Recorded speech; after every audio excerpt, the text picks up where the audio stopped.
You'll have to let the participants know just that it's recording too. Yeah, they normally when they log in, they'll see that it is. I'll say it as well, but they'll have a notification that says that it is. Okay. Do you want to keep it on when we ask questions or turn it off before question time? I think I'll leave it on because there's a lot of people who probably will have the same kinds of questions. You know what I mean? Okay, it's 7, so I'll admit these people and get this Yeah, thing started. sounds good. Okay, although I would like to wait for one more person because 13 people are in the room. Okay. I'm only joking. It's my superstitious personality. Oh, Well, if here we you wait go. for me, I'll bet you any money there'll be somebody else will come. Okay, no, I'm gonna hit a bit. Yeah. Okay, there we go.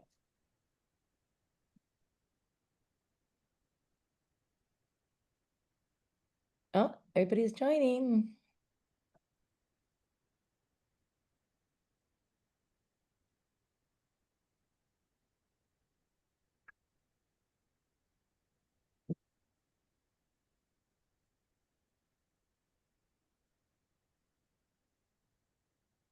I think there's one more person trying to join. Hi, everybody. Hi. This is going to be a very, there's 17 people in the room now. And we're going to have a very informative and educational session. I'm Andre Gracie. I'm the show producer for the Gifts We Carry for the National Center for Truth and Reconciliation. So very happy that we have such engagement for this event. I'm going to let Jennifer Stewart, who looks after volunteers, welcome you. Hi, everyone. I just wanted to say a quick hello before I pass it back over to Andre, and just to welcome everyone, to let you know that we're going to be talking about not only the Halifax event that takes place this coming week, but also the September 30th event. Please note for anyone who is here from Ottawa that this will have a little bit more of the cultural awareness that's focused on the Mi'kmaq. But that's because we're in Mi'kmaq territory right now. But the majority of the things that will relate to you in Ottawa will be also will come through as well. So just a reminder, can everyone please mute so we don't have any background noise? And also, I just want to let you know at the end of the presentation, there will be an opportunity to ask questions. So right now, I'm going to pass it back over to Andre Gracie, and I will see you at the end. Thank you, Jennifer. I just want to make mention that we've been very fortunate in Halifax, and certainly Ottawa is no stranger to this, but to have been hosting some national Indigenous events in the city. And I had the pleasure of getting to know these two wonderful professional women as part of the North American Indigenous Games when it was here in Halifax. One of the best, I hear, NAG events that's taken place, and certainly has been a lot of legacy because of that event. And these two power women have started. They do many things, but they also have a consulting company, and have been doing things like planning, meeting planning, cultural education. But I'll let them fill you in. But I would like to go over their bios so you get to know a little bit about them before we start. And I'm going to be a little bit of a lesson right off the top on pronunciation. First of all, I'm going to introduce Laura Seaboyer, and she is the owner of. I'm going to try it, Laura, because I know K's or G's, right? Niganusk. Niganusk. Second try, I got it. Niganusk Consulting. And they'll be talking to you about pronunciation in a little bit, but it's dedicated to fostering meaningful community engagement. With a background in therapeutic, recreation, and human resources, Laura brings a unique blend of care and organizational expertise to her work. Her commitment to creating secure and inclusive environments is reflected in her leadership in governance and policy development. Laura combines cultural education with administrative excellence ensuring that projects are both well-managed and community-focused. So that's Laura Seaboyer. Secondly, we have Serene Porter. And Serene is the owner of Serene and Wander Consulting. She specializes in creating inclusive spaces through cultural engagement, facilitation, and creative design. Serene created the design for Wiggle Baltic, an event I did in Sydney for Indian Day School survivors this year, and it was a huge hit and very, very beautiful. So creative design and helping communities and organizations connect in meaningful ways. So it's my pleasure to introduce you to and welcome Serene and Laura. Awesome. Thanks so much, Andre. Good evening, everyone. Thanks so much for joining us. We're really excited to share this cultural awareness training with you. And as Jennifer had mentioned, this will have a focus on the Mi'kmaq Nation, as the event this week will be held in Mi'kma'ki. So a lot of things will be direct towards that nation, but a lot of takeaways too for the Ottawa event. So cultural awareness training, what is that? What do we mean by it specifically for this training? So it's the recognition and understanding of the similarities and the differences among our cultures, our diverse cultures. We all have them, encompassing various values, beliefs, customs, and behaviors.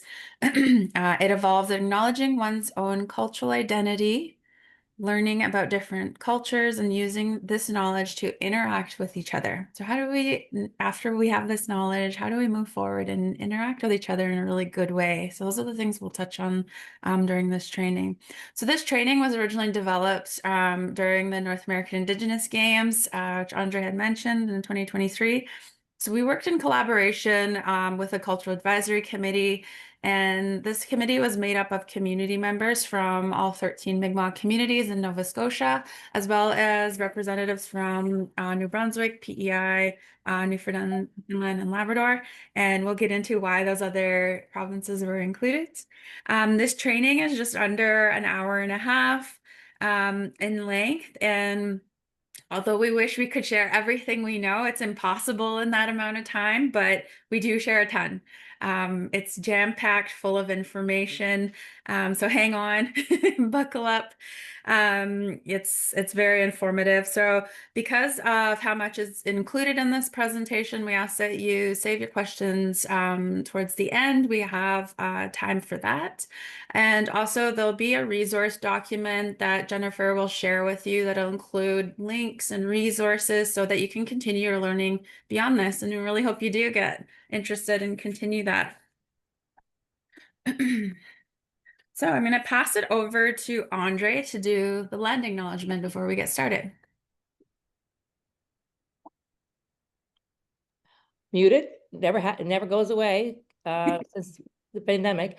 Serena, this is kind of important, I think, for people to know that. Can you just say the reason why I am reading the land acknowledgement and not one of you? I think that's good for people to know. Yeah, it comes down to the respect and the meaning of what a land acknowledgement is meant to do. And Laura will actually get into why this came to be. And it's meant for the outside community to acknowledge the traditions, the traditional territories, whose ancestors were here many, many, many years and decades before, what we know to be today. So that's why we ask Andre, our non-Indigenous, to read the land acknowledgement and be part of that. Thank you. Thank you. So we would like to acknowledge that we are facilitating this training from the unceded and traditional homeland of the Mi'kmaq people. Halifax, Jabuktuk, is located in Mi'kma'ki, the ancestral and unceded territory of the Mi'kmaq people.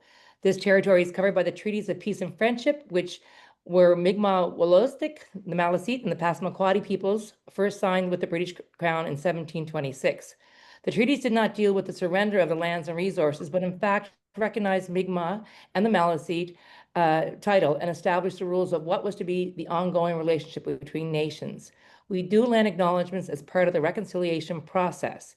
In order for the building and streets that make up the cities and towns in your area to exist, and for Canadians to enjoy the lives that they have, Indigenous people were removed, displaced, and killed. The truth is an uncomfortable one, but one that is necessary to face if we, as fellow Canadians, are to understand our whole history. This land acknowledgement will not give back the land to its original caretakers. It is symbolic in nature and is up to you to do the real and actioned work of reconciliation, which you are doing by being here. We honor the Mi'kmaq and all of the nations whose stories have been shaped by Mi'kma'ki. Thank you. Amazing. Thank you, Andre. So land acknowledgements, they really came to life after the Truth and Reconciliation Commission's final report. So you often hear it as the TRC calls to action. So the TRC was a final report, was a multi-volume record of history and impacts of residential school systems on our communities and on our nations. And they came out with 94 calls to action, and the land acknowledgement was one of them. So really the purpose is to understand Canada's history, and understand it from a perspective that may not be your own. Then it's really about stepping into that discomfort of like, okay, I know that there's a history that's not my own, and let's start learning about it. And that's that reconciliation side of it, of like, how are we going to put ourselves in this space, and honor and understand that histories come in all shapes and forms. And we really need to work together to bring it to the full picture, I guess. And then it really shows respect for the spirit and the intent of treaties. So treaties are across all of this country in different ways, shapes, and forms. Specifically here in Nova Scotia, and we'll talk about this obviously in more detail. Treaties are very long-standing and very historic, and were created prior to Canada. So our treaties are with British crowns, and really deal to that nation-to-nation relationship. You'll see and hear often the word Turtle Island, which is often what we call North America as a whole. So we're located in Eastern Turtle Island, and we use that based around creation stories. So every nation has their own creation story of how, the world came to be and how our land came to be. And that's just something we've kind of agreed upon across Indigenous communities and nations that we'll use to really honor the space and land that we're on. And as mentioned, we're in Mi'kma'ki, which includes Nova Scotia, PEI, New Brunswick, Newfoundland, Labrador, the Gaspé region of Quebec, and parts of Maine. And here in Nova Scotia, it's very interesting because we are a Mi'kmaq only province, which I know, like for those in Ottawa, that's not the same, that there's multiple nations that kind of cross different territorial borders. So just keeping that in mind, that Nova Scotia does have a little bit of a difference in comparison to most of the province in the country. And when we're talking about Indigenous people, we're not just talking about Indigenous people who live here now. We're not just talking about residential schools. We have thousands of years of history. So we have 13,000 years plus of documented scientific data that we have been here. And in this space, we're referred to as the Wabanaki Confederacy. So it's an Eastern Algonquin nation, so our languages are in that Algonquin family.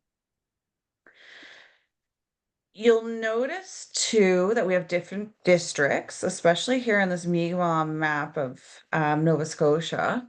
Um, these boundaries aren't set in stone. They kind of adjust and move based on the abundance of the land at the time. So our communities were obviously very reciprocal in making sure that everyone had their own and had enough and were able to share. So, these are kind of our modern thoughts around it. And you'll kind of see too, that it's not fixed geographics. So, where that line is for the Siboney region might not actually be where it has been, but that's kind of how we're working with it as of today. Our territory, Mi'kmaq territory, expands beyond that colonial border. So, and many nations have this happen too, that we have territorial land in the States. So prior to America being America and Canada being Canada, we were moving between those spaces freely.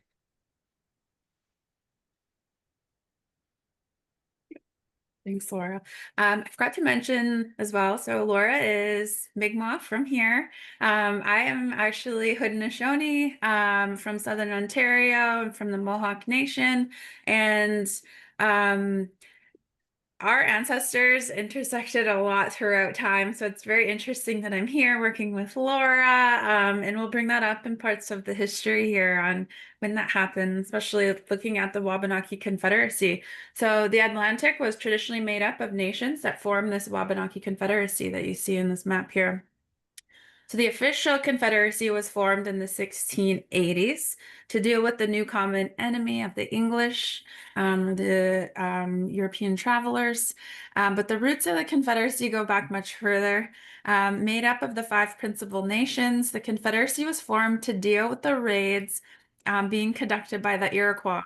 Haudenosaunee. So our nations battled with each other at one point or another, and specifically the Mohawk Nation, which is my nation.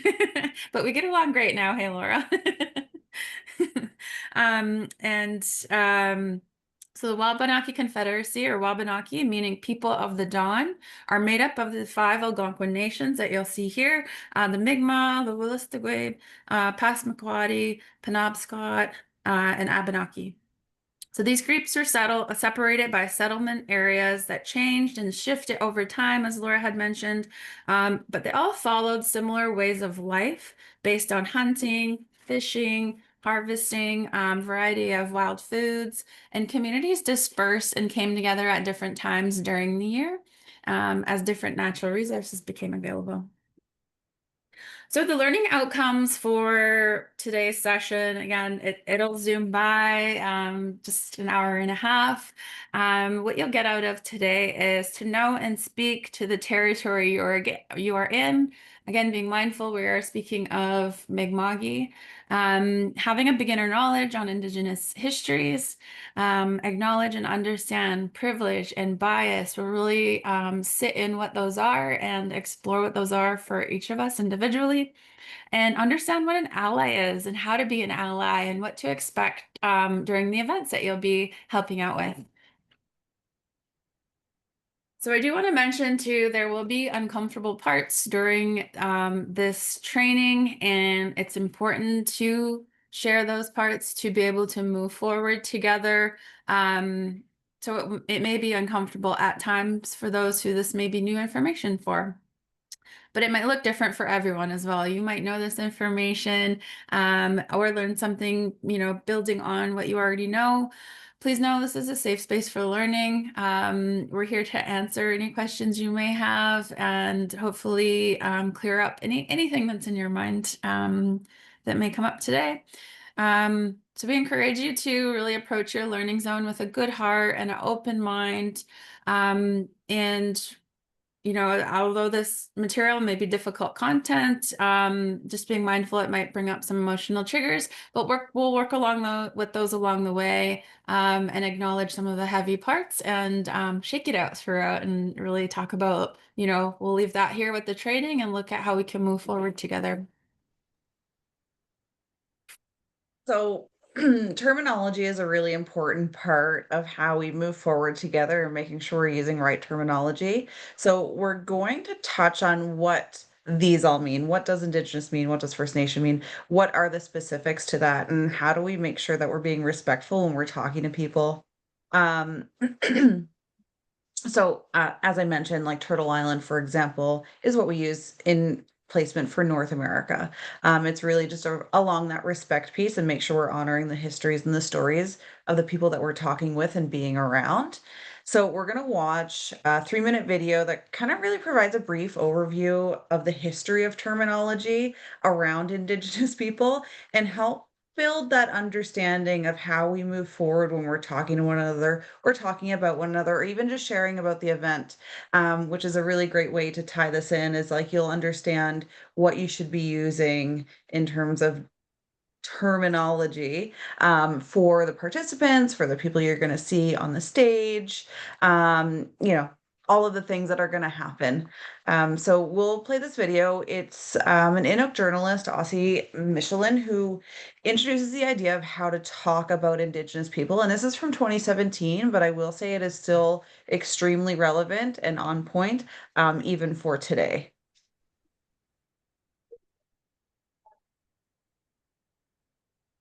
Mhm.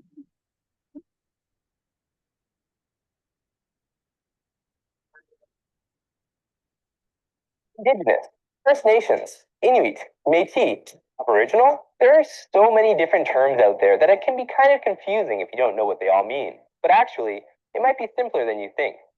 I'm Michelin, and I'm an Inuk journalist from Northwest River, Labrador, and I'm here to teach you how to talk about Indigenous people in Canada. Let's start with the term Indigenous. According to the United Nations, there are 370 million Indigenous people worldwide, spread across 70 countries. In Canada, there are approximately 1.4 million people who identify as Indigenous. Here, there are three distinct groups that make up the term Indigenous: First Nations, Inuit, and Métis. First Nations is the largest and most varied group of Indigenous people, and they can be found from coast to coast to coast.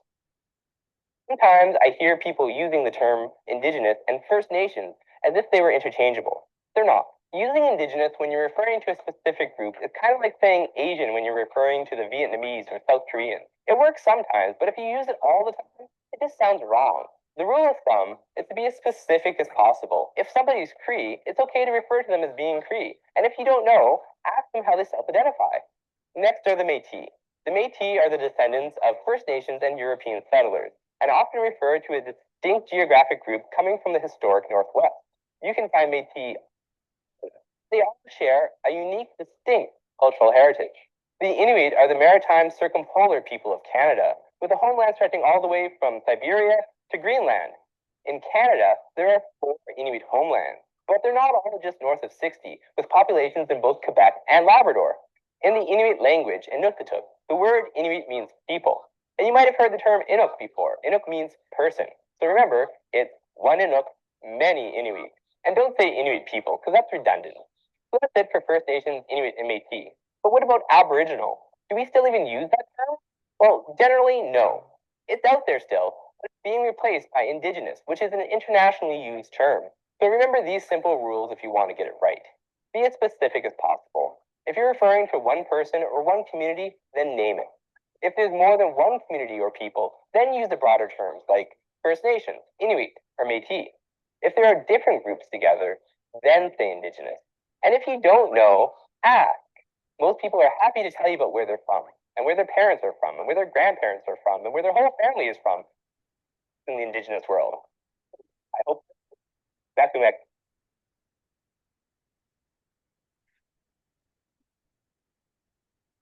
Excellent. So really to recap that, and I mean, he does a great job. He's really recapping it for you. But just so that I can say it back to you, it's about being as specific as possible. So if you're referring to one person or one community, you can name that. On Mi'kmaq, I come from Mi'kma'ki, come from Spekane First Nation. You can get really deep into it, but ultimately Mi'kmaq. If Serene and I are together, like we are in this space, we're First Nation, because we both fall under the First Nation, I guess, category of Indigenous people in Canada. And then as we move into including more Indigenous people, that's where Indigenous comes in. So if we have Métis, Inuit, and First Nation people together, that's an Indigenous group of people. And you can always ask, asking where people are from or who they're connected to in terms of community. There's nothing wrong with that. And we are all generally very open to sharing either how we're connected, who we're connected to, or what nation we're coming from. The term tribe isn't used very often in Canada, but you will hear it every now and then. That's mostly an American, like a United States terminology when they're referring to like their Native American tribe.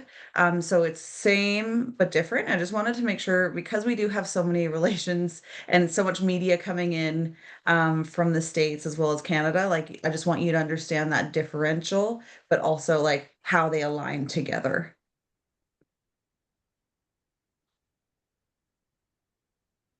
So Inuit. So Inuit are Indigenous people living in the north of the tree line. So I don't know if you guys know, but the further up north you get, the harder it is for trees to grow. So they're settled across Alaska, northern Canada, Greenland, Siberia, and despite being thousands of kilometers away from one another, the Inuit identify as one culture. So the best way to put this into perspective is an Inuit coming from Greenland has more in common with an Inuit living in Nunavut than they do with a First Nation person, in terms of community and culture and the way their values and their kind of societies operate. In Nunavut right now, 85% of the population is made up of Inuit people. And that kind of extends northern Quebec, northern Labrador, and then it grows out into the rest of Canada. Ottawa is the largest number of Inuit people outside of the north. And I don't know if you know this, but Ottawa is kind of the gateway for the north, into the southern parts of Canada. So that makes sense. Um, the Inuit are not covered under the Indian Act, and we're going to talk about what that actually means further down the down the presentation. But they were subjected to different policies and different types of regulations and oppressions than First Nation people were. So things like the Eskimo dog tag, forced relocation, they have more modern treaties that support their sovereignty and their autonomy. Like First Nations, Inuit did have to go to residential school. They did deal with 60 scoop. They also had the high Arctic relocation, which saw families moved under false promises, unfamiliar conditions, and essentially is remembered as a dark chapter in Canadian history. It was a you move or else. And you can there's more resources that you can read into about how that was approached and how they made that happen. So Métis people, when we're talking about Métis people, we're talking about the Métis National Council's um, definition of what Métis means and how you are part of the Métis community. Just because you have a non-Indigenous parent and an Indigenous parent, insert any Indigenous nation, does not make you Métis. So Métis are a distinct cultural group who have a community, who have a language, who have again, similar to the Inuit, a communal sense of who they are based on their circumstances, based on their culture, based on their history. So by the 17th century, beavers were pretty well extinct in Europe. So French, Scottish, Irish, and English traders had come over to Canada. They traveled by canoe along the waterways through the existing trade routes that had been created and made alliances with First Nation people. And this would be often through marriage or economic partnerships. The advent of the fur trade in the Northwest during the 18th century was also accompanied by a growing number of what we're calling mixed offspring between Indigenous women and European fur traders.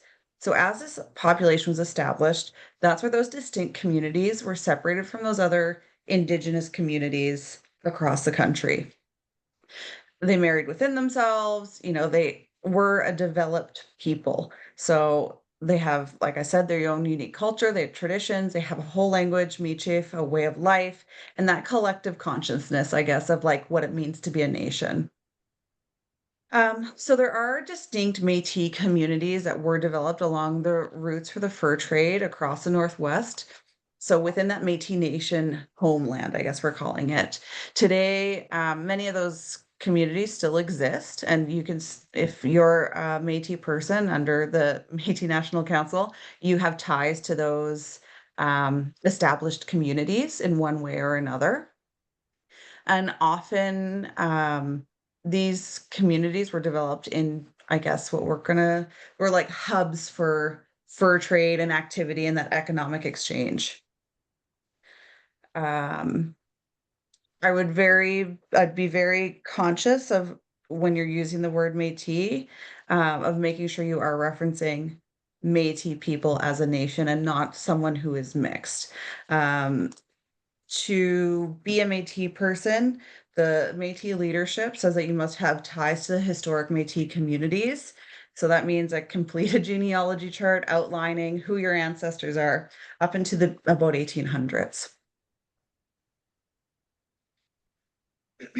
So as we move forward, when we're talking about Mi'kmaq in particular, you're going to see W's and you're going to see Q's at the end of the word Mi'kmaq. And it's written in different ways for different contexts and different situations. Because Mi'kmaq is a very verb-based language, the W and the Q start changing as the uses. Now, we won't get into the full details. There is general rules when it comes to the W and the Q, but they can get kind of like any language a little bit convoluted. When we say verb, Jalasi doesn't just mean welcome. So when you're in Halifax, you often see Jalasi, welcome, bienvenue. It's not a direct translation. Really, Jalasi is that action of bringing you in. So welcoming you to the table, welcoming you into a seat. You're part of this is really what that means. As we look at the history of the W and the Q, and when it comes to written language, historically, Mi'kmaq was an oral language and wasn't really written in the Eurocentric way we know it now. That being said, early contact, I guess, with European settlers, there are reports of Mi'kmaq using markings to aid memory and supporting language. So this is back into the 1600s that, the European settlers are writing back like, they've got these markings, they're doing this, and this is what they look like. So we do know that language does evolve. Obviously, it evolves for everybody. But really that Eurocentric perspective has really propelled the Mi'kmaq language into a written language. In our language, we have possessive, non-possessive, inanimate, inanimate words. It's very detailed, to say the least. So when we're looking at the W and the Q in itself, W is generally referred to an individual. So when I say I'm Mi'kmaq, in your brain, you can see the W at the end of the word Mi'kmaq. W can also be used as an adjective only when preceding a noun. So this is where we're getting into those details. This example is great. So Mi'kmaq writes. So that is a W in that case. When we're looking at the Q, this is when we're referring to a group or plural for a non-possessive noun. So the Mi'kmaq have so much to share. So that's where you can use the Q. Now, I will say we, as a group, Serena and I do a lot of the fact checking of like, is this a W? Is this a Q? And a lot of the people we work with just say, just follow this basic structure of the W and Q and you should be okay. Those specifics, you won't need to worry about at this level. Thanks, Laura. So we're going to get into the history portion of this presentation, starting with pre-contact, going into contact, and then looking into today. So pre-contact, meaning before European contact with Indigenous people. Indigenous people have been on this land since time immemorial. You've probably heard that term before. What do we mean by that? Oral stories are an important part of all Indigenous nations' way of life. So every Indigenous person you meet, that will be an integral part of who they are. These stories have been passed down through many generations, proving how long our ancestors have been on this land. So that is our proof of how long our ancestors have been here. Again, each nation passes down these oral stories through generations that explain the past and teaches the new generation. So it teaches these younger babies and youth their role on this land. There are stories that have been passed down through our ancestors that share how specific land has been formed. So these huge bodies of land that we just know to be there, we have stories on how those huge pieces were formed. And a lot of teachings are included into that. So there's oral stories on how the 5 islands in Mi'kmaq were formed, and there's a really powerful story in that. And then even if you go all the way out west in the Coast Salish territory, there's huge Black Tusk Mountains. They have stories on how that was formed as well. So that is our proof of how long our ancestors have been on this land. And I have a link here. Again, this will be in the resources that touches on key moments in history. And it's a pretty in-depth document. Again, something to continue your learning. There's a lot of great information in here.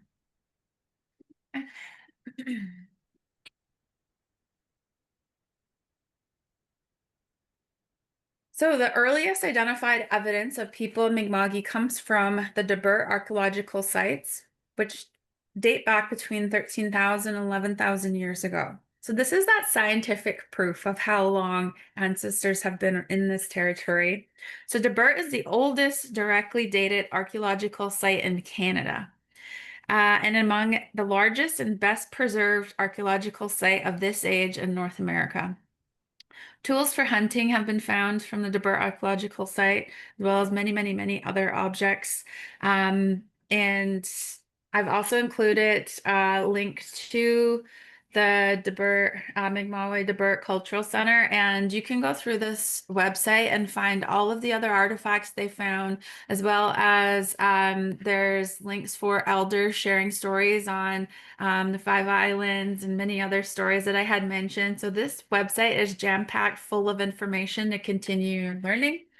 Again, this is that scientific proof of how long our ancestors have been on this land. So pre-contact, Indigenous nations developed sophisticated and intricate ways of living and thriving in their environments and on their lands before contact. They were thriving, they were doing well. Turtle Island, or what we refer to as North America, has distinct geographical differences, which had an influence on the cultural customs and practices of all nations. So big takeaway here is all nations are their own entity. We have our own ways of being based on where they are placed on Turtle Island. Those all affect them. So here is a really great website. It's called nativeland.ca. And this website is a global website and it allows you to see the traditional lands across the world. So a key kind of thing to remember is that Indigenous communities come from across the globe. It's not just a North American thing, it is a worldwide thing. So this really allows you to see which traditional land you're currently either living on, or the meeting you're going to, or the place you're visiting. So, we did talk about this before. Mi'kma'ki is bigger than just Nova Scotia, and you can kind of see how those pieces overlap with the different communities. So you can have a really strong visual of what the Wabanaki Confederacy looks like in terms of its breadth and depth of how much land actually it is you and how much land is our territorial space, I suppose. So there's over 600 nations on Turtle Island, so in North America, which if you were a participant at the North American Indigenous Games, either in Halifax or prior to in previous years, you would have seen all of those different nations coming together in one space. So much like, people from the East Coast are similar, people from Nova Scotia are specifically different than people from PEI, we'll say. So really keeping that in mind when we're looking at communities. There's similarities and things that might cross between all of the nations, but that doesn't mean we're all the same. Our languages might be close, depending on where we're at, but doesn't mean they're the same. So really keeping that in mind too, as you're working with these youth coming together into this space, and as you're in the spaces with Indigenous people, understanding that we all have our unique perspectives and values and community structures.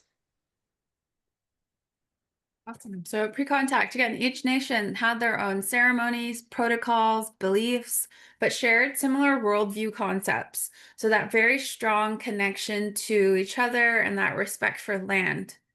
Our traditional languages also illustrate the connection to each other and land. So you can imagine not having or growing up with that language, you're missing that tie and connection and way of being and seeing.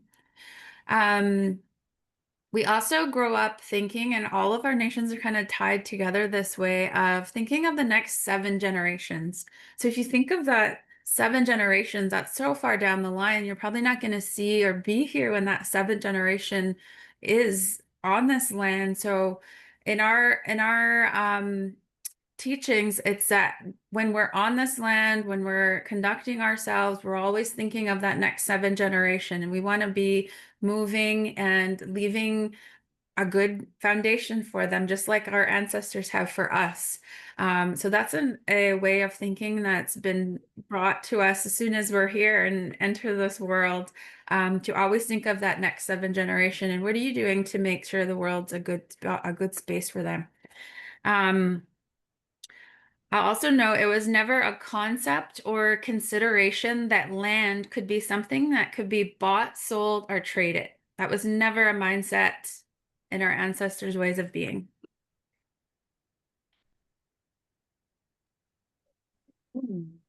Um, Perfect. So what we're going to talk about here is specific to Mi'kmaq, on those indigenous ways of being. So Serene mentioned just previously, we were thriving. We didn't need help. We didn't need support. We had strong communities, strong societies. We had our own values. We had our own laws. We had our own approaches to quite literally thriving in a world. So when we're looking at this, thinking about health and healing, all of these are generally interconnected between land, between culture or language. One of the pieces that in research that I've done is there was a French settler who came over and couldn't believe how white the women's teeth were. What did he say? The women in France, obviously this was in French, not in English. The women in France couldn't even pay to have their teeth this white. And it's because the women are chewing the spruce gum for the birch bark canoes. So their teeth are strong and healthy because they're being cleaned. But they're not necessarily being cleaned because that's what we're doing with it. It's because we're using it for the boat. So like that health, that I guess general well-being was built into what we do and how we operate in our everyday. When we're looking at storytelling and education, Mi'kmaq legends really they provide warning instructions on how to navigate the land. So Serene mentioned those legends and those stories that were told around the Five Islands. In addition to that, there's part of that legend where they say you hear hissing. And that legend is a serpent under the water, and then it'll pull you down. But what it is these big water spouts that would come up, of like hot boiling water, and then it would suck you back down. So it's really that when you hear this, you should beware. And same with like when there's volcanic eruptions, we have legends around what that means. And if you start smelling something, that you know you only have so long to get away until it's like carbon monoxide basically, or carbon monoxide. Yeah. So all of these pieces are integrated to who we are and how we move through kind of the world. One of the things we often see, and we often see just, I think, around accessibility and that pan-indigeny and the loss of our culture is in Mi'kmaq, we didn't really use teepees, we used wigwams. So obviously, because of the climate here, we needed something that could be insulated, we needed something that would stay warm, and where a canvas teepee, in the middle of winter probably wouldn't do it. So like these are little teachings that are coming back and learnings and that we're kind of building back up out of the loss of our culture. When we're thinking about social organization, I feel like a lot of people might hear this, but we're matrilineal. So we're a matriarchal society. So our clans are passed down through our mothers. So we can get into all the details of what that means and what clans are. But really what that means is that we respect the lineage of the females that are coming through. So we understand that they're the life givers, that they're the ones who carry life. They're the ones who bring life into this world, and that's respected from birth until death. We have games and sports, and when we think about modern sports, we often forget a lot of this is influenced from previous already established games. So, we always hear Nova Scotia is the birthplace of hockey. So there are reports prior to hockey existing, Mi'kmaq playing a sport that is similar. Now, that's not hockey as we know it, but duahan is essentially an ice game with a puck that was made out of spruce and that they use sticks. Now, obviously, it was organized totally different than hockey, but those foundational building blocks for the sports and things we know today were there. One of my favorites is actually the Addle. The modern version of it today would be a chuck it for your dog. So you put the ball in and you chuck it and it goes a long way. We had something similar called the Addle, which is not specific to us as a nation. Like there are many variations, but across Indigenous communities. But just like understanding like, oh, that did exist in one way, shape, or form prior to the chuck it being created.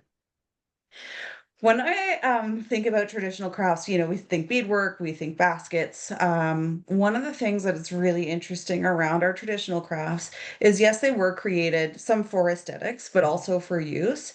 And we're going to talk a little bit about like kind of more modern history. But one of the things around traditional crafts in Mi'kmaq specifically were Mi'kmaq women were really entrepreneurs when it came to selling basketry. So when we get into the discussion around centralization in Nova Scotia, one of the ways our communities began to thrive or survive is probably a better way to put it, was because Mi'kmaq women were taking their baskets and they were going to sell them because that was the only economic influx that their communities were receiving. Language is really integral to the Mi'kmaq culture because culture and language are so intertwined with one another. So we've talked about it. Mi'kmaq's not really a direct translation to English. It's not like Jalasi is welcome.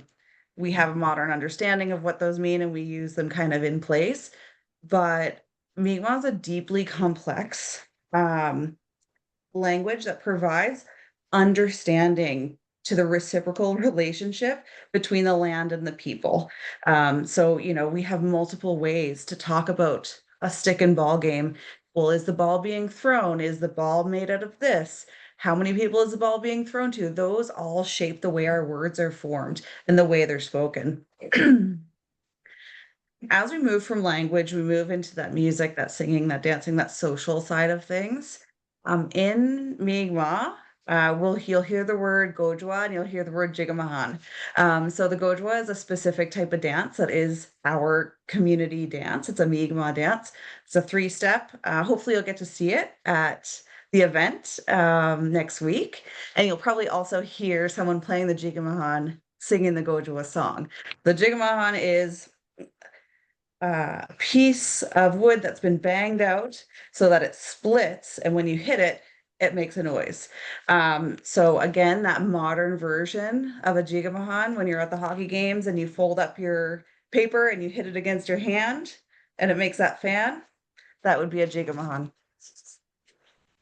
When we talk about transportation, I'm going to move through these. I'm trying not to talk too fast, but we got to get through it. We're talking about transportation. One of the big things that Mi'kmaq specifically, and I think most communities that were near water, were traveling through rivers and waterways. So, our highway here in Nova Scotia was the Shubenacadie Canal. It's the best way to put it is, you can get from one end to the other along the Shubenacadie Canal and using that for that direct transportation and using our birch bark canoes in that space. We just talked about this a little bit, but spirituality is tied into that language, that culture, that storytelling. Often you'll hear creator in replacement of God, I guess, is the best thought process around that. It isn't necessarily directly translated again, but using that kind of understanding of when you're hearing the word creator, the meaning is something higher than the self. I will say that because of residential schools, modern Christianity is deeply woven into our community structures. So though there may be discussion around traditional spirituality, there are still many, many, many, many Indigenous people who are deeply connected to Christianity in one shape, way, or form.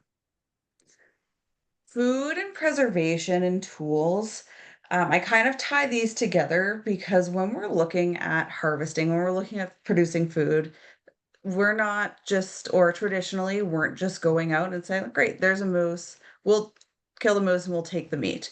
We're using all the pieces of that animal to support our whole way of being.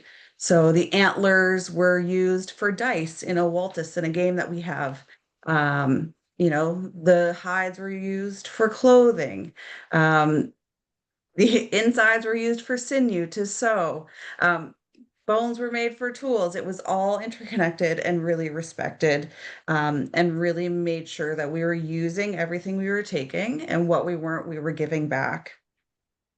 So that's like a very quick run through of some ways that we were thriving as a community, as a nation. And again, these cross, right? Like they not may not be specific, but they do cross to other communities.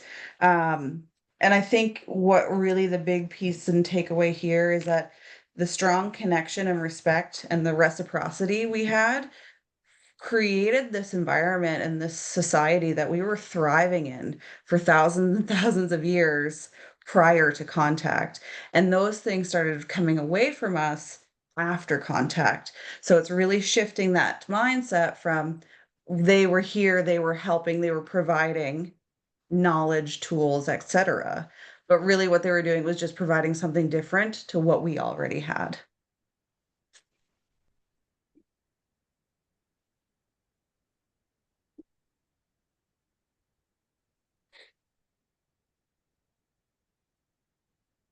Sorry, I have a small child sneaking into my office. Perfect. So when we talk about contact, which is a great segue in, is this is the appearance and presence of Europeans, referred to as time of contact. So the impacts of contact are widespread and affect every aspect of our communities and who we are today.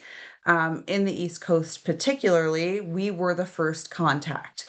So we've had contact with European settlers far longer than perhaps communities in Vancouver or in the north.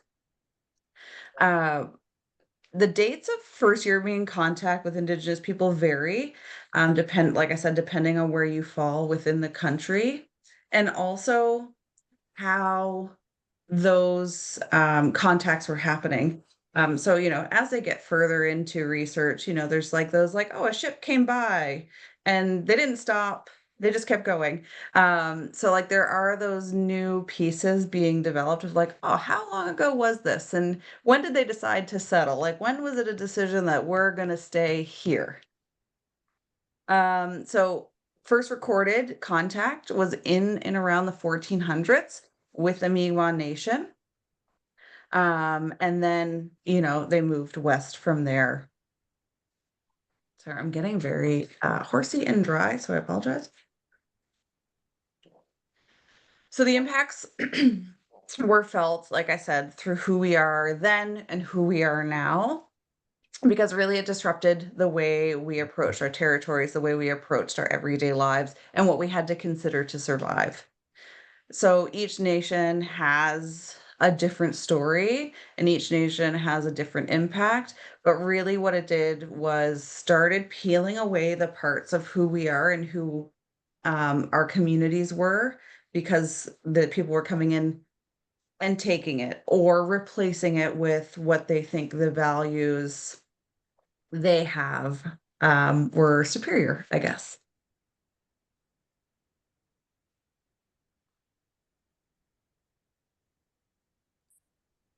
So the doctrine of discovery. This document was written in response to first contact and Europeans realizing that the lands actually had people on them. And not just people, but we had societies. So the Doctrine of Discovery was written by Pope Alexander VI in 1493, and this really played a central role in the Spanish conquest of the New World. This document supported Spain's strategy to have exclusive rights to the land discovered, again, loose term, by Columbus. So just a note that during this period in European history, the Pope was the strongest political power, essentially in that Eurocentric world. He had more power than the monarchies. The influence was huge. So this document is the driving force and justification that the behaviors of European explorers or settlers, um, so it justified what they did and had immense influence on the attitudes that they had towards Indigenous people. So the theory presented in this document was that Indigenous people, because they were non-Christian, were not human. Therefore, how do you have land if you're non-human? And that, again, we're looking at what the experiences of Indigenous people and how that laid the foundation for those biases, for that racism, and for that longstanding understanding of what and who we were. So in March 2023, the Vatican repudiated the 550-year-old doctrine of discovery. While Indigenous leaders obviously see this as a first step and are welcomed and, like to see progress, repudiating acknowledge that it's terrible and that it had terrible effects on Indigenous people, but it doesn't really rescind it. So ultimately, this document is still in favor and in practice. The demands for the Vatican to formally rescind the doctrine does continue, but until that time, it still remains in Canadian law, or written in Canadian law.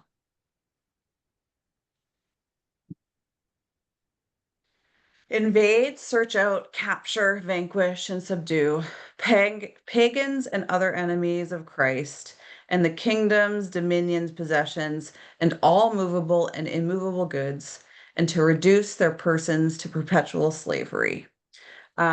So this is a quote taken from that document, and really understand that it's hard to believe that this is in Canadian law and cited in Canadian law, but it is. It's also important to note that the idea of land ownership, and we mentioned this, didn't really exist prior to European contact. So the explorers felt like they could exploit that, they could take that, because they didn't own it. So now we own it. Yeah. Thanks, Laura. Okay, we're gonna get into talking about wampum belts now, and specifically a two-row wampum. So wampum belts were made of shells, quahog shells that you find by the ocean. And I don't know how our ancestors figured this out, but to make these tiny little beads from the shell. So what you see in this belt here are beads made from shells. And these belts were used to mark agreements between peoples. Wampum belts are in particular significance with regards to treaties or covenants made between Indigenous peoples and European colonial powers, but also between Indigenous nations as well. There are histories of wampum belts between our Haudenosaunee nations and the Mi'kmaq Nation. These existed before. Even for like marriages, there would be specific wampums created. So it's really a powerful entity and symbol within our culture. So the two-row wampum that you see here was established by the Haudenosaunee and Europeans in the 1600s. This belt was a metaphor for how the European newcomers and the Haudenosaunee mutually agreed to live in peace as brothers while pursuing parallel but separate paths of culture, belief, and law. So the two purple lines that you see here were representing, the river of life, basically. So one line would represent the Europeans and their ships, and the second line would be the Haudenosaunee and their canoes. And they were meant to flow side by side.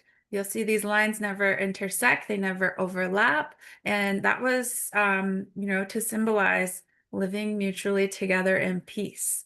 I bring this up just to share, like, this was a mindset that we had tried to instill very early on. Our ancestors tried to have that respect and reciprocity together. The three purple lines that you see represent friendship, good minds, and peace.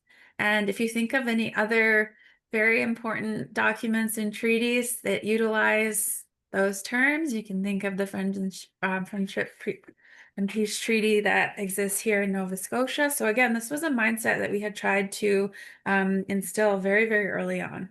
Again, these wampum belts came before any treaties. So this was way before treaties were established. So next important document we want to share is called the Royal Proclamation. Again, we can't get into every single document, but these are the core ones that help establish the mindset of, the settlers, as well as the history of our relationships together and the mindset that still exists today and, functions within our societies today. These are what started that. So the Royal Proclamation is a document that set out guidelines for European settlement of Indigenous territories in what is now called North America, or Turtle Island. It was initially issued by King George III in 1763 to officially claim British territory in North America after Britain won the 7 Years' War. So a lot of our ancestors have been allies in many wars with Britain, which is why these agreements and were formed because of that existing allyship. This document explicitly states that Indigenous title has existed and continues to exist, and that all land would be considered Indigenous land until ceded by treaty. The proclamation forbids settlers from claiming land from the Indigenous occupants unless it has been first bought by the Crown and then sold to the settlers. It served as the basis of the treaty-making process throughout Canada, so this started the treaty-making process, and as many believe, important first step towards the recognition of existing Indigenous rights and title, including the right to self-determination. The peace and friendship treaties were signed shortly after, and succeeding and ending a lengthy period of warfare between British Crown and the Mi'kmaq peoples. I will note all of the treaties are signed with Britain. Canada was not a country yet. So we'll fast forward, and here comes Canada becoming a country in 1867. So all of what we shared here happened even before Canada was a country.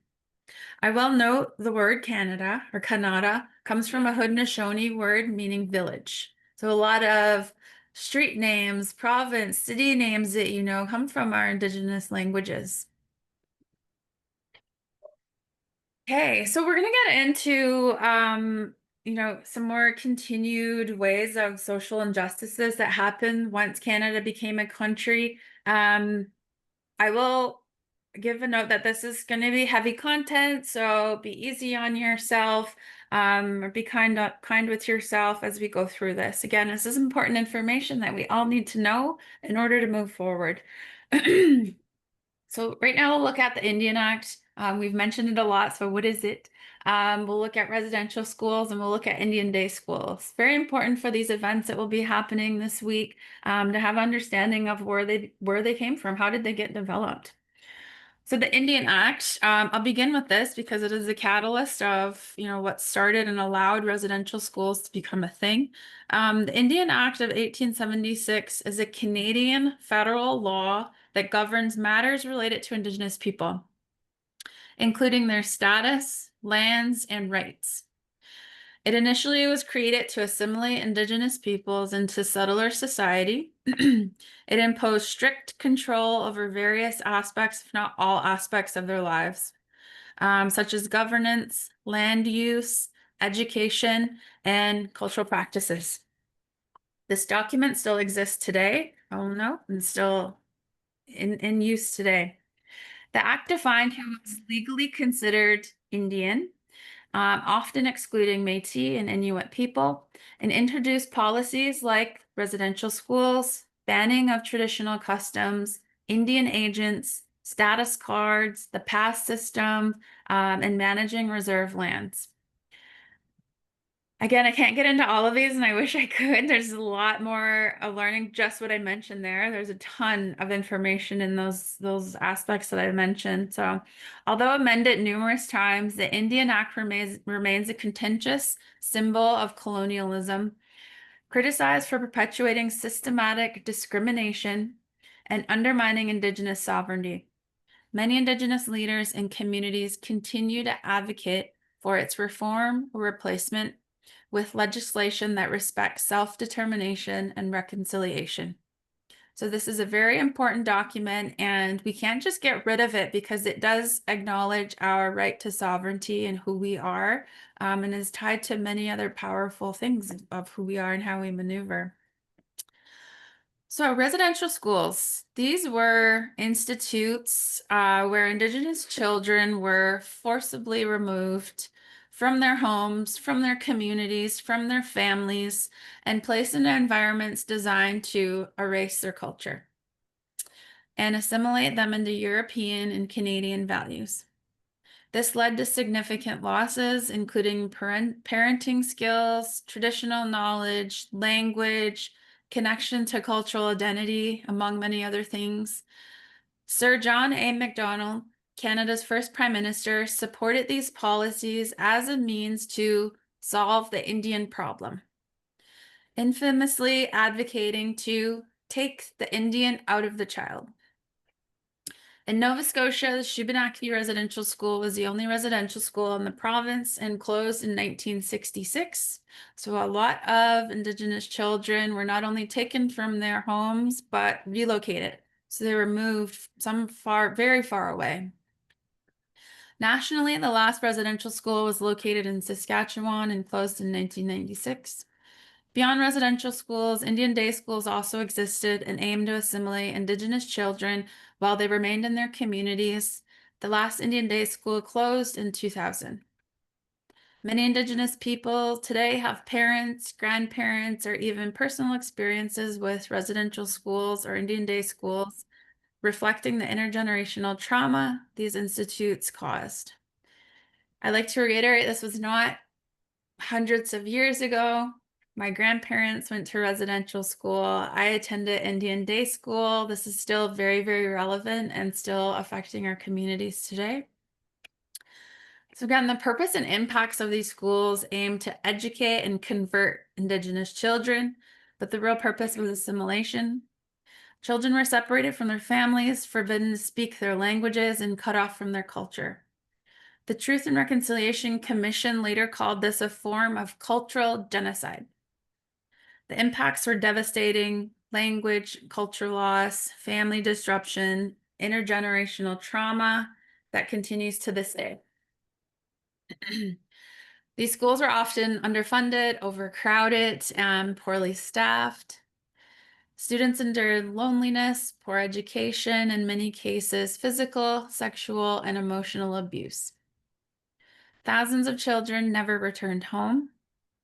And records show at least 6,000 deaths, though the true number is likely higher, and every day we continue to uncover that truth. Residential schooling started in the earlier colonial periods with missionary efforts, but after the Indian Act of 1876, it became official government policy, so Indigenous children had to go. By 1931, there were 80 schools operating at once, the height of the system, and in total, more than 130 schools operated across Canada. The Roman, Catholic, Anglican, Methodist, and later United and Presbyterian churches were the main operators. So Indian day schools, in addition to residential schools, the government also operated Indian day schools. These schools ran for over a century, with the first opening in the mid-1800s and the last closing in 2000. Unlike residential schools, children in day schools returned home, so I got to go home at the end of the day. But however, still faced many of the same harms, like loss of language, loss of culture, widespread abuse. So although we got to go home, we were still, daily put in a system not created for us. The last school again closed in 1996, and survivors began demanding recognition and justice. In 2007, the Indian Residential School Settlement Agreement was reached, providing compensation, commemorations, and the creation of the Truth and Reconciliation Commission. In 2008, Prime Minister Stephen Harper issued a formal apology on behalf of Canada. And I'll tell you, my grandma, who was a residential school survivor, that meant more to her than any money she ever got. And the money was minimal. The TRC's final report in 2015 confirmed that the system amounted to cultural genocide and issued the 94 calls to action. So what Laura had mentioned very early on with the land acknowledgement, this is where that came from. In 2021, September 30th was designated as the National Day for Truth and Reconciliation. The legacy of residential schools is profound and painful. And the harm extends across generations, but so does the resilience. And you'll see that at these events. Our communities are very strong. The resiliency and, respect for who we are is resurging with our younger generation. And you will see that through this event, which is why these are so important.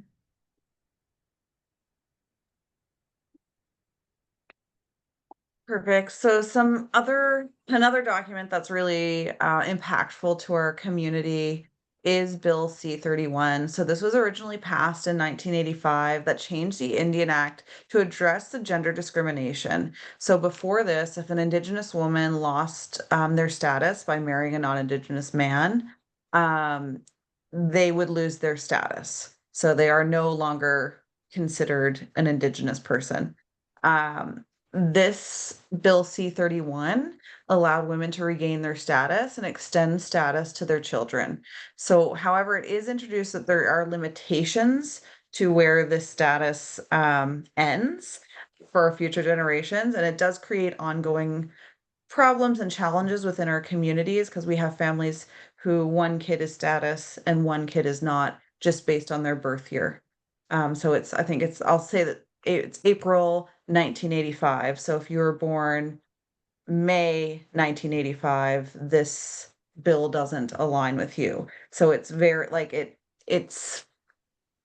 has its issues, but is a step in kind of regaining status and regaining autonomy on determining who is and who is not Indigenous.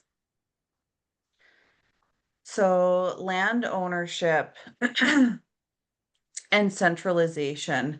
So the Canadian government designated reserves or reservations that were often far from our traditional Indigenous lands and located to unsuitable lands, just in general. So for farming, for fishing, for developing housing. My reserve, Sebaganagity, is basically a swamp.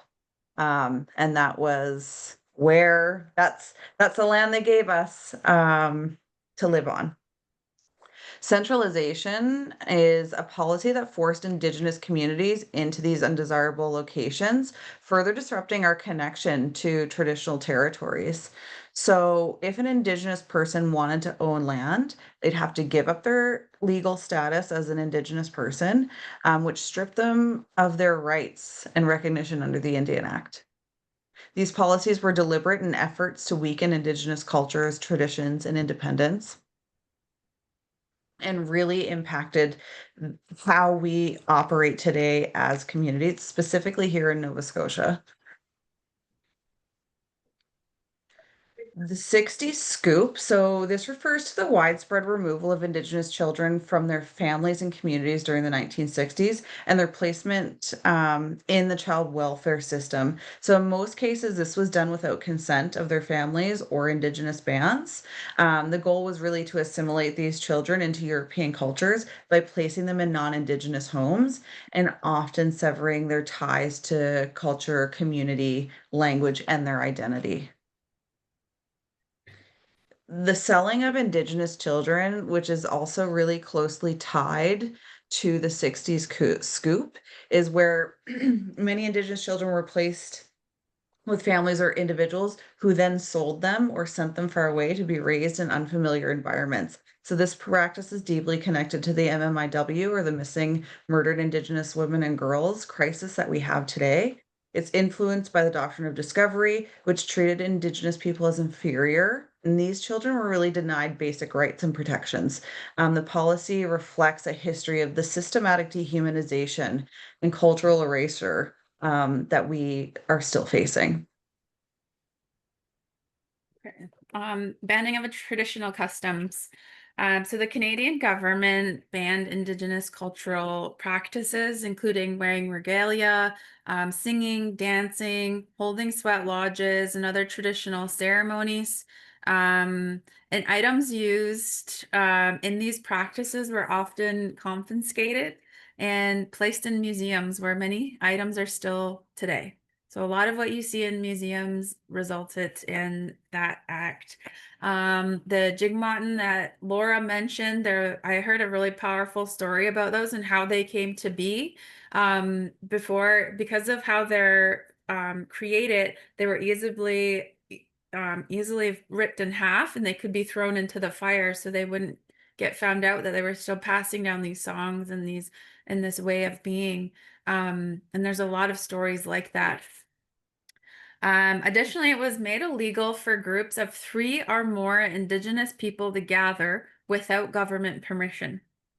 Those who defied this law risked being arrested, further suppressing Indigenous culture and community connection. So one huge thing about our communities is that we love to be together. We support each other. We're never alone.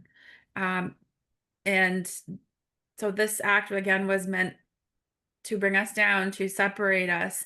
And again, this was going on when my grandma was here, and so it's not that long ago that she grew up with that.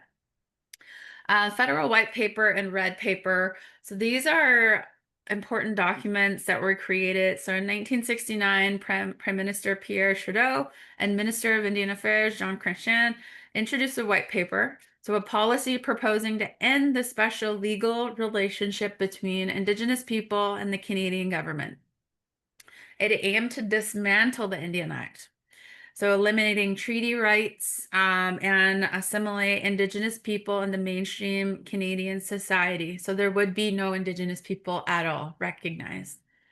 However, this proposal faced strong opposition as it threatened treaty rights and Indigenous sovereignty, and it was ultimately withdrawn. The Red Paper of 1970, also called Citizens Plus, was a response to the 1969 White Paper. So presented by Cree Chief Harold Cardinal, it defended Indigenous treaty rights, land rights, public services, and self-determination. The term Citizens Plus highlighted the Indigenous peoples as Canadian citizens with additional rights as original inhabitants and treaty partners. It called for policies that respected Indigenous communities and fostered hope and not assimilation. Lastly, we have up here is denial of advocacy. So the free ability to vote in Canada did not arrive for Indigenous people until 1960.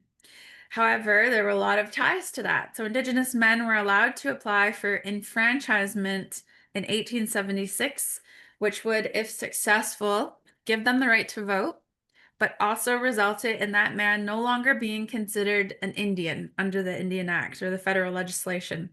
So Indians who were enfranchised were removed from their ban list. And if a man applied for enfranchisement and was successful, their wives and children would automatically be included in that as well. So this was also inclusive of a law that stated Indigenous peoples were not allowed to hire lawyers to defend themselves if need be. So many systems were put in place for that continued colonization and assimilation. Again, this is a brief snippet, and this is not everything that you see that has happened throughout history. But again, very important for us all to know that this happened, because you have an understanding of why we are the way we are today. So we're going to look forward to today. We've got through that history portion. We've gone through some of that history of colonization within Canada. And it's important to remember that for most, if not all, Indigenous people you'll meet, these histories that we just shared are not distant. They have affected us all in some way, shape, form, or another. And this is why sessions like this cultural awareness training are so, so important so that we know that this happened. And now let's look forward and see what do we do next with this knowledge that we have. They help us learn how to hold space for one another with respect and care, and to better understand the realities that our Indigenous communities and people continue to live with today. We carry all of this with us. I also want to acknowledge that that was a heavy portion. That's not easy for Laura and I to get through. But being mindful of how you're feeling right now. Sometimes our bodies hold tension after all that. It's not easy to listen to. I find stretching at this point helps. You might be holding it in your shoulders and tapping your shoulders. Let's leave that feeling here. And let's look forward on what we do next. How do we move together? So take a moment for yourself, shake that out, leave that here. And if you found yourself realizing that some of the information we shared with you just now was new, don't be ashamed. The systems put in place were put there so that you don't know this, so that you didn't know this, you didn't ever know this. And the fact that Laura and I are here sharing this as Indigenous women is powerful. We weren't meant to be here. And this is why we do this. Um, my grandma went to residential school, and she is the reason I am the way I am today, and that I find this work so important.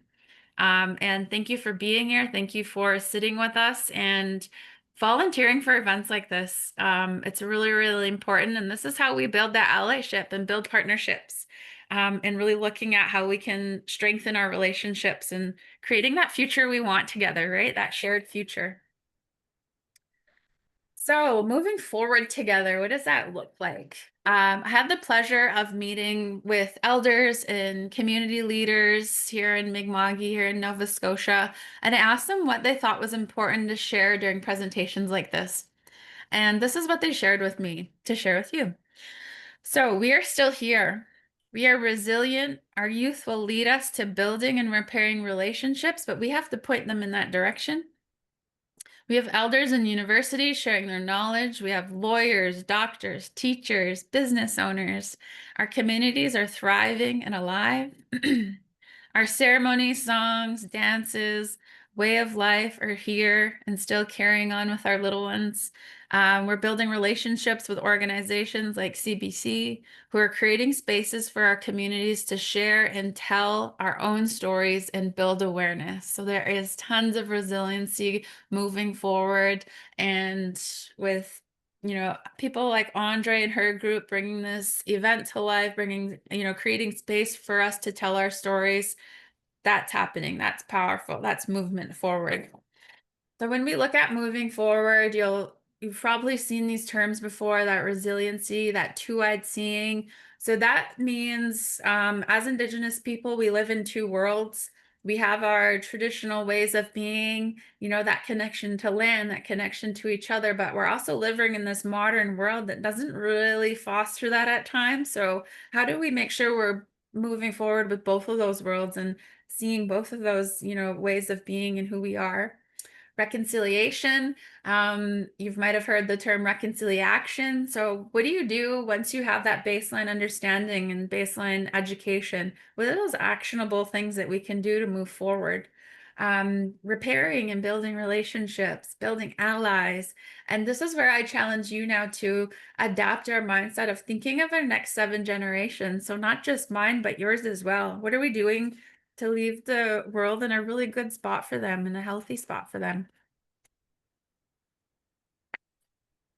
So moving through into that space, we really need to confront a couple pieces that will impact kind of how we do operate in the world, and that is that bias and privilege.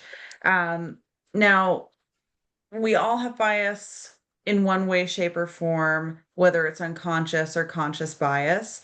And it's really not about villainizing it, it's about assessing it, understanding it, and being aware that it exists so that when you do step forward, you're stepping forward with the knowledge of these are perhaps my preconceived notions, but how do I act beyond those preconceived notions. So when we're looking at bias or prejudice is an opinion about something or someone. So like I said, we all carry those in our day-to-day life, depending on what the situation is, depending on what our lived experience is. And then there is a piece to bias that is discrimination. And the discrimination is really acting on the bias. So what you're going to do is you're basing that decision on the bias, not confronting it, not kind of trying to oppose it. Um, Unconscious biases are kind of an implicit attitude, a stereotype, motivation, or assumption that really occurs without one's knowledge, control, or intention. So keeping that in mind, that just because you're thinking something, it's probably a system that has created that thought process for you. It's not because you're a bad person, it's because the systems have been put in place to create that thought process on your behalf, rightly or wrongly. When we're looking at privilege, privilege is the perceived rights or unearned advantages that are assumed to be available only to a particular person or group of people. So when we're looking at the different types of biases, yeah, perfect. We can think of unconscious biases around a gender bias, a cultural bias, an age bias, language or educational. So, an inconsequential in this situation example is I'm hiring an IT person and a 75-year-old woman applies for it. There's an unconscious bias that could be created around that. Now we can extend that even further to I'm going into this space with Indigenous youth. There could be an unconscious bias that has been created based on those demographics that they are filling. So bias really affects us through the perception of how we see people and how we're perceiving reality based on our lived experience. Attitude is how we react to certain people. The behavior, so how receptive and friendly are we towards certain people? Attention, so what are we really paying attention to with someone? What aspect of it are we taking away from either an interaction or, a look at somebody? When we're listening, how much are we listening to what that person is saying versus what we're choosing to hear? And those micro affirmations. So, how much or how little we can comfort certain people in certain situations. So, all of these pieces kind of build out that biased perspective. And again, that's that unconscious or that conscious bias. So, when we're in our spaces and going into this event, do you make assumptions about Indigenous people prior to engaging with them? Do you have working knowledge of Indigenous groups or the regions? Have you have you um, created an understanding of the history and the cultural and the worldviews and the challenges that all these youth and all these people are facing when they come into a space, specifically a space that was not built for them? So making sure that those considerations are really taken. Okay, so we're looking to privilege. We're on the last bit of our session here. We'll just be looking at privilege and then going into what to expect during the event. So thank you for sticking around. I know we're getting to the end of it. So looking at exploring privilege, I'm going to be sharing a video. If we were in person, we would have done an activity to illustrate what privilege looks like. And to get this rolling, I will share a video and then we can chat about it. I saw a high school teacher lead a simple, powerful exercise to teach his class about privilege and social mobility. He started by giving each student a scrap piece of paper and asked them to crumple it up. Then he moved the recycling bin to the front of the room. He said, "The game is simple. You all represent the country's population, and everyone in the country has a chance to become wealthy and move into the upper class. To move into the upper class, all you must do is throw your wadded up paper into the bin while sitting in your seat." The students in the back of the room immediately piped up saying, "This is unfair." They could see the rows of students in front of them had a much better chance. Everyone took their shots, and, as expected, most of the students in the front made it, but not all, and only a few students in the back of the room made it. He concluded by saying, "The closer you were to the recycling bin, the better your odds." This is what privilege looks like. Did you notice how the only ones who complained about fairness were in the back of the room? By contrast, people in the front of the room were less likely to be aware of the privilege they were born into. All they can see is 10 feet between them and their goal. Your job as students who are receiving an education is to be aware of your privilege and use this particular privilege called education to do your best to achieve great things, all the while advocating for those in the rows behind you.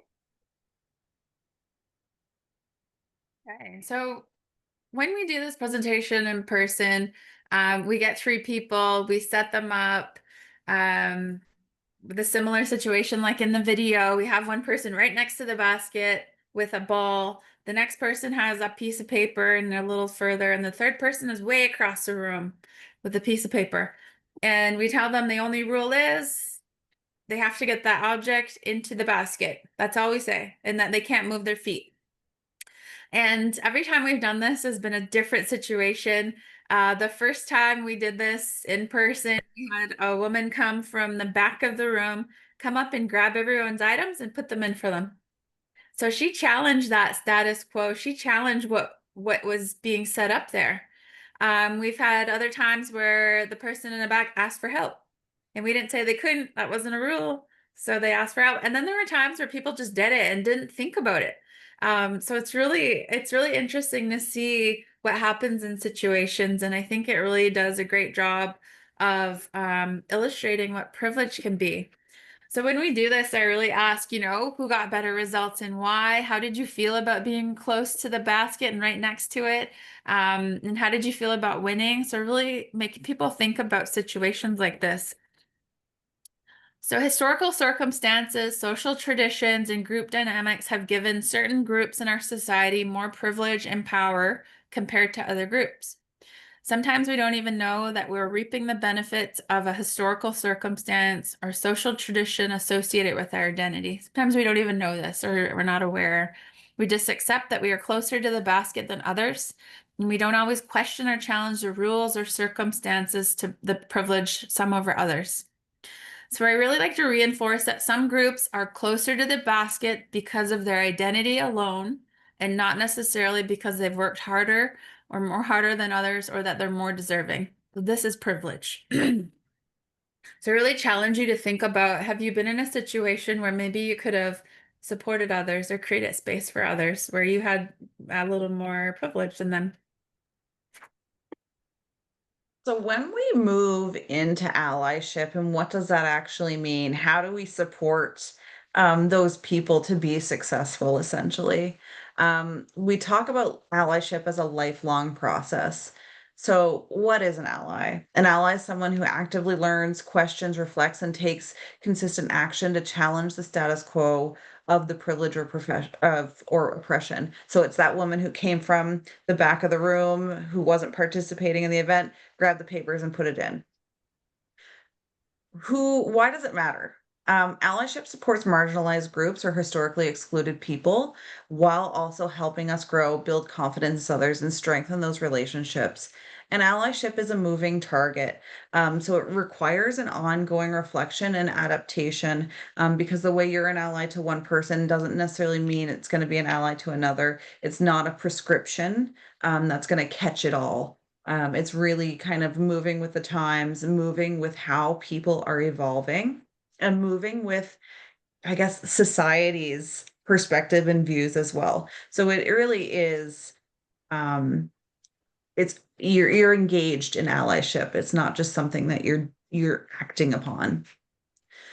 We have kind of that active versus passive allyship. So passive, essentially, you're doing nothing and reinforce the status quo. An agent, you're maintaining the privilege and the oppression, and then the ally takes the action to create the change. So you can see that continuum here in this infographic of what that means for you and in your life. How do we practice it? So, right now you're taking steps into allyship. So you're learning about Indigenous people, history, culture, policies. We're building truth and trust. And that's really important when we're approaching events, when we're approaching people, and creates accountability and consistency. So what you're doing is you're building more knowledge, you're using that knowledge to move things forward, and you're able to say, I'm doing this because I know this now. And it's really a commitment to that reconciliation.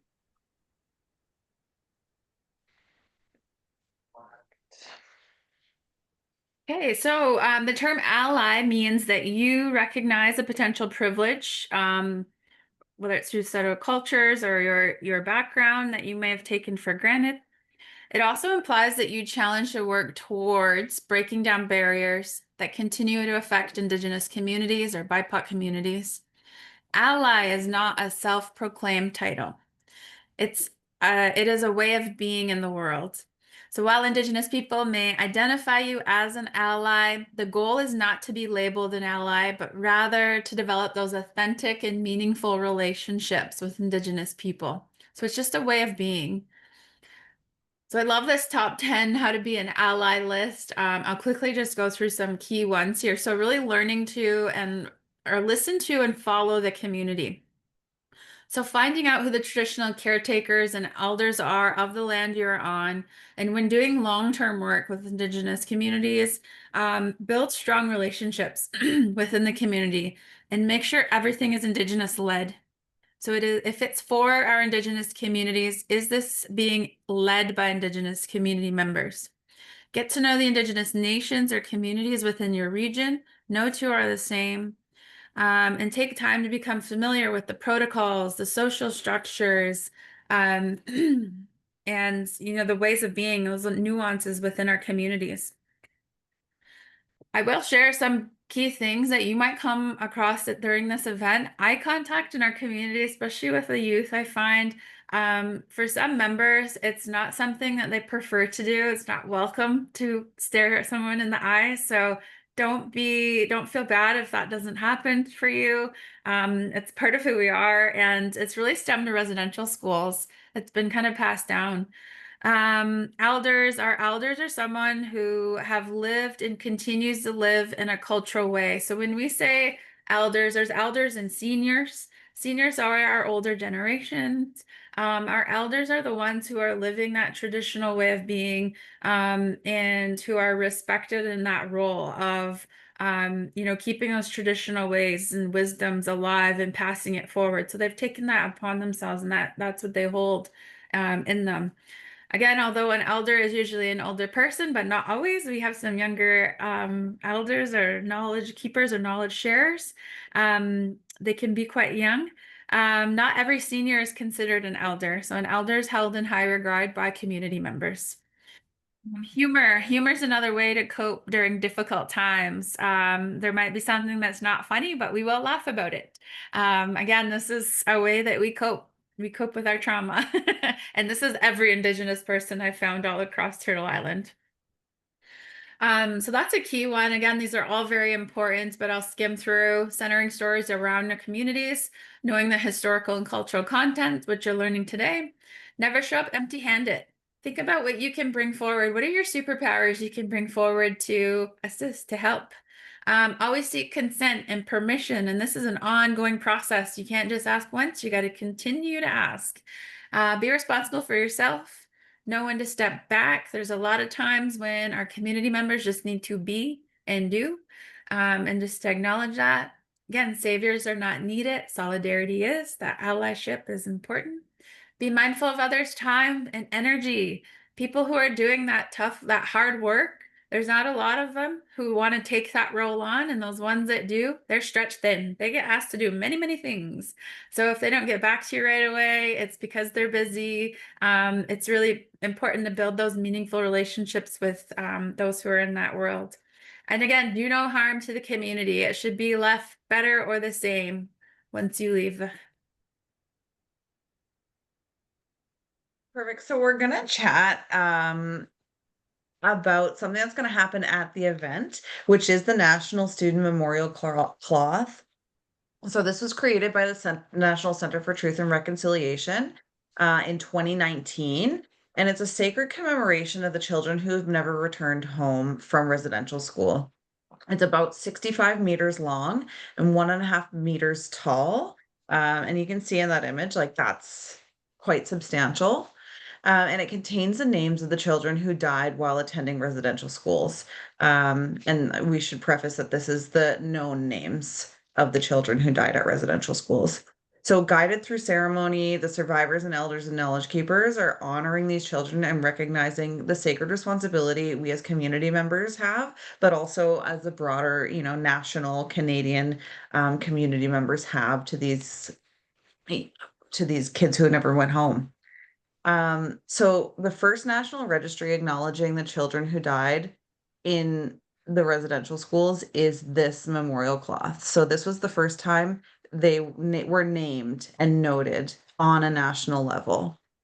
It represents the truth telling, the remembrance, and the honoring of those lives lost. It's a visual reminder of the devastating impact of residential schools on the families and on our communities. So when we're looking at this and how you'll interact with it, volunteers will be given responsibilities and protocols around this. So if you are working with the memorial cloth, you'll receive specific training on how to carry it, support it, and make sure that you're respecting the cloth. The cloth never touches the ground. Similar to a lot of things in our communities, we hold it in high respect and high regard, and making sure that it is not dragged across the ground, that it's not falling on the ground is a vital piece to the ceremony of this cloth. Keep it taut and flat so that all names are visible and readable. Again, it's really keeping in mind that respect that we're trying to provide to these kids and to the families and the communities, that their names can be read clearly. And recognizing that this is sacred. So even when you're holding it, when you're with it, making sure that your intentions with it are good and that you are keeping that in mind even when you're holding it. We all have energy and we all share energy. And it's really important that you're putting that good energy and that good mindset and that respect into it, even from an energy perspective. So when you're holding the memorial cloth, this is a profound honor. Not everyone gets to do it. And your respect and presence to contributing to the memory and the dignity of our community members is so impactful and so important, and it really shouldn't be taken lightly. Yeah. I will say I've helped Andre out with a few of these events now, and this is so powerful. Like anytime I see it and to be a part of it is really an honor, as Laura said, and you'll feel it. It changes the energy of the space and definitely need it. Okay, this is our last slide. We've made it to the end. So during the youth empowerment event, these are some key things that you'll see throughout, especially if you're back behind the stage or working with our community members who are there. Smudging, you'll see smudging and traditional medicines. Again, these are used for cleansing, for grounding ourselves. They actually smudge the memorial cloth. It's used to bring our ancestors forward. It's used to bless an event and start an event in a really good way. Again, please don't handle medicines without instructions or asking permission. Always ask permission. These are all special to us. So people that are bringing these items in, it means a lot to them. So we want to make sure we're asking permissions first. Elders and knowledge keepers, as I had mentioned before, though they are treated with the highest respect. Our elders are everything in our community. Your volunteers, you may be assisting with seating them or offering them water, or guiding them through spaces. They are our life, really. They are the ones who have been here and teach us. So we treat them with the highest respect we can. Anything they need, we make sure they're covered. Residential school survivors. So there will be survivors there. They are honored guests. This is for them. This is for them to create space to share what their story is. So again, honored guests, some may share their stories. Approach them with compassion, with sensitivity. Those who choose to do this work and share their stories, it's part of their healing. They're still healing, they're sharing. Again, that's a powerful act of what they're doing, so we want to treat them with the most respect we can and create space for them. The language. You may hear Mi'kmaq, you may hear other languages. There'll be tons of our community members together. There also might be signage or it may be sung. Again, this is respecting these as expression of our identity and culture. This was meant to be not like taken away from us. So the fact that we get to create space, especially at the Scotiabank Center, and share it, love it. Love it. Cultural teachings may be shared in informal or formal ways throughout. They kind of pop up anytime, and it's just so cool. As volunteers too, I get stories from volunteers. You are often with our members who share stuff with you, and it's so cool that you get to be in these opportunities. And not all of us get to even hear what you hear sometimes. So really value that. And you can, help encourage that in a respectful way and have that open environment. Again, if you're maneuvering with an open heart and an open mind, those teachings are going to come to you. It happens. I see it happen. Indigenous nations flags, there will be various flags there. They'll represent our nations, presence and sovereignty as well. There's various flags. There's survivors flags, NCTR flags will be present. So there'll be some new flags that you may have not seen before.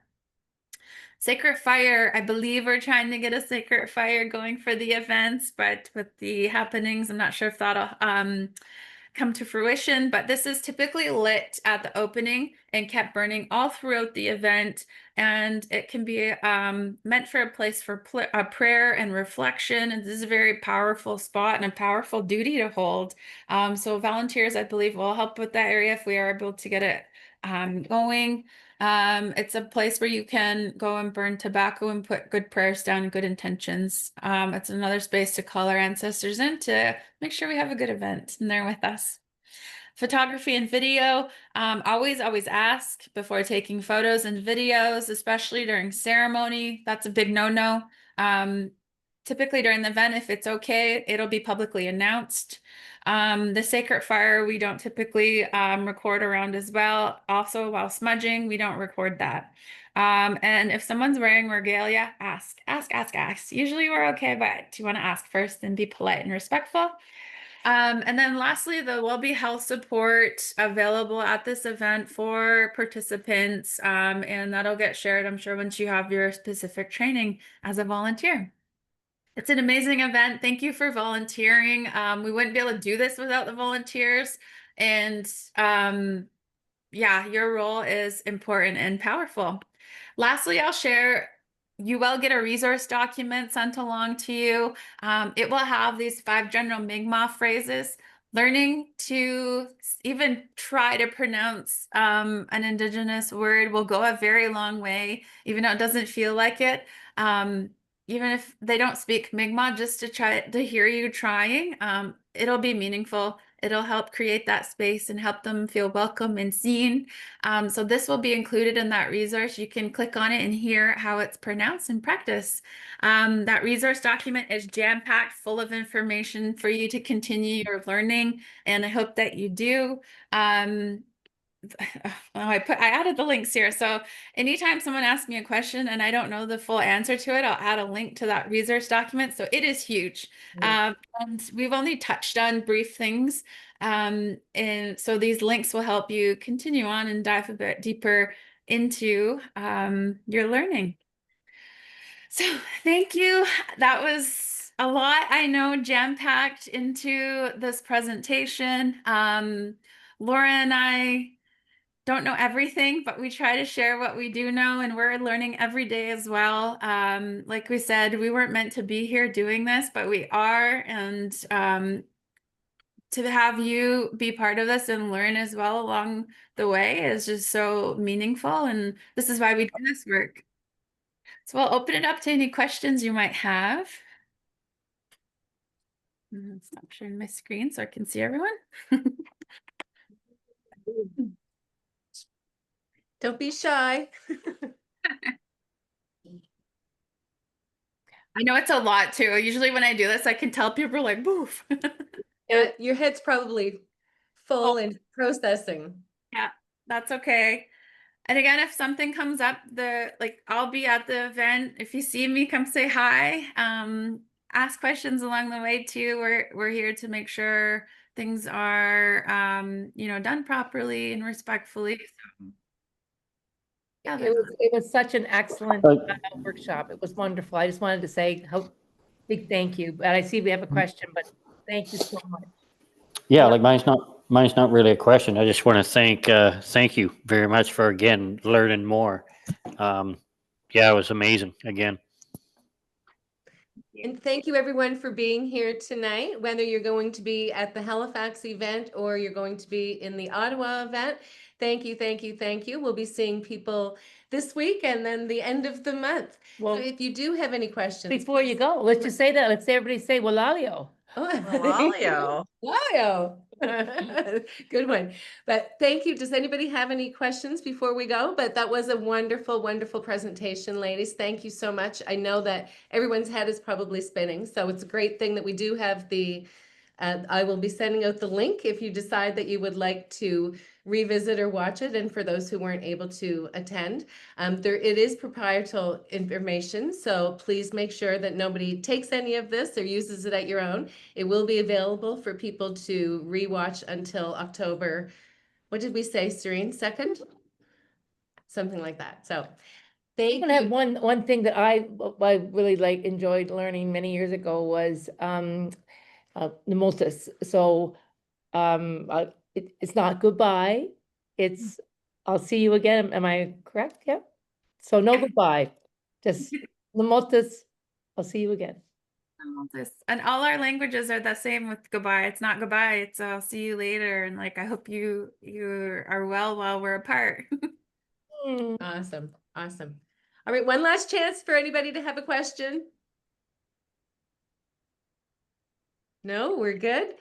Thank you, everybody. It was really great to have so many people here to have this live presentation. And thank you, ladies. Wonderful, wonderful. Highly recommended. So thanks again. And we will be seeing everyone very soon. Take care, everyone. Thanks. Bye for now. Night. Malta. Bye. Yes. Jennifer. I gotta get my. One second.